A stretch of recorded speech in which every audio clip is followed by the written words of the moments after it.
Hi guys, this video is about how to open up a Tektronix 2400 series. And if you own one of these scopes and you want to calibrate it, or you want to do maintenance side or clean the fans or anything internally, you're going to need to know how to do it. There's procedures in the manual on how to do it, but I'm just going to show you the quick and easy way. So the first thing we're going to do is we're going to take this handle right here and we're going to pull out on each side right here, and we're going to rotate it so it falls backwards. I don't have a tripod this high, so I'm going to go ahead and set the scope down and show you that way. Alright, so here we are. What you want to do is you want to grab each side of this and just rotate it up so it's all the way back here like that. And let's go ahead and get the screws on the back. Right after you get the scope turned around, you can go ahead and you can remove 4 T20 screws, one right here, one right here, one right here, one right here. Obviously, if your cord is wrapped around here, you'll have to remove that. So let's go ahead and get those out. Okay, I've went ahead and removed them all. And then there's 2 more screws you need to remove. There's one right here, and then there's one right up in here. Let me see if I can't lift it up for you. Right here. There's one here. Whoops, out of view. One there and one there. Those are 15 torque tips, so let's go ahead and get those off.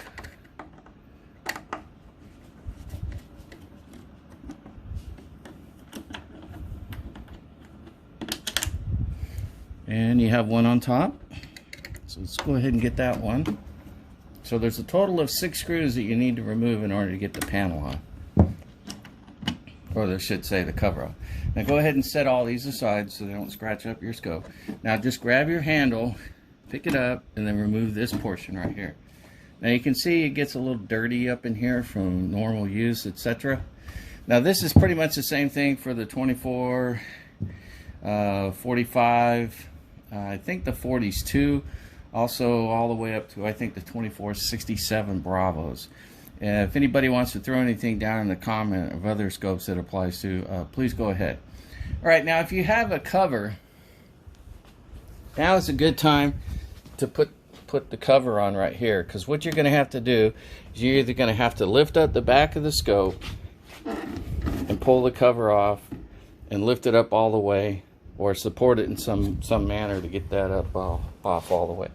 I'm just going to go ahead and lift it up and pull it off this way. Support it underneath with your hand. There you go. Now be careful underneath here, because there are items underneath here that can poke you and hurt you. There we go. So that's how to get into your 2400 series oscilloscope. Now if you're gonna do maintenance on the scope, just a little quick tip: take a fan and put it right here and blow it on these MOSFET chips. If you don't, you're going to start having problems with things shutting down or possibly burning up. And trust me, you don't want to be there. That's not a good place to be. Also, if you're going to do calibration, you're going to have to move this calibration jumper. And I'm going to show you a couple of different pictures and where it's at. Hold on a second here.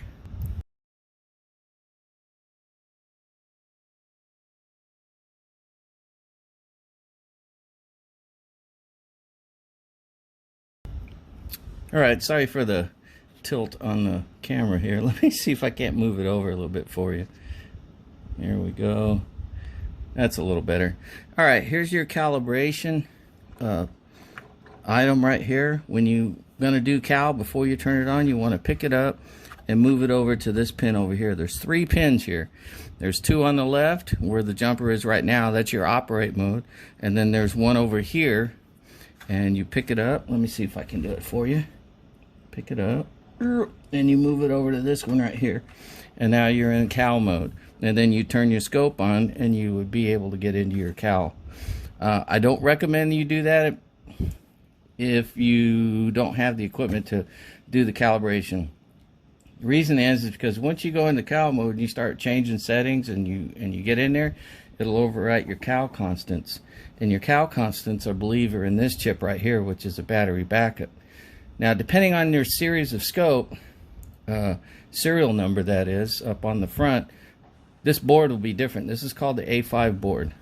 The one on the bottom here, I believe, is the A1 board. That's your main operating board. But this one is your computer operating and your cal constant board. And if you start playing around with your cal constants, you can really change the settings on whether 1 volt equals 1 volt or equals 1.5 volts or something. So be careful with that. Anyways, that's not what this video about. It's just how to get into your scope, and so you can have a look around, see if you see anything obvious, like maybe some corroded capacitors or something of that magnitude, or maybe some items that are disconnected. Let's move this a little bit closer here. See if maybe you have some items that are disconnected or something like that, or something that's obviously burned up. But thank goodness I don't have that on this scope right now that I can see. This scope is due to get some maintenance. But oh, and there's like a little heat sink thing here, which is pretty cool. Anyways, I'm just babbling along, but I thought maybe somebody might want to have a look inside before they open their scope. You have jumpers and all kinds of things in here. Well, I'm going to go ahead and call this video a close. I think you know how to open it now, and where the cal jumper is up on top if you should need that. So hope you enjoyed the video. It's just a quickie. I hope it helped somebody. If not, sorry. I'll be putting more stuff up on this from time to time over the years, or whatever. Whenever I happen to get around to it, I'll put it up. Anyways, thanks for watching, guys, and God bless you, and keep an eye out. Bye.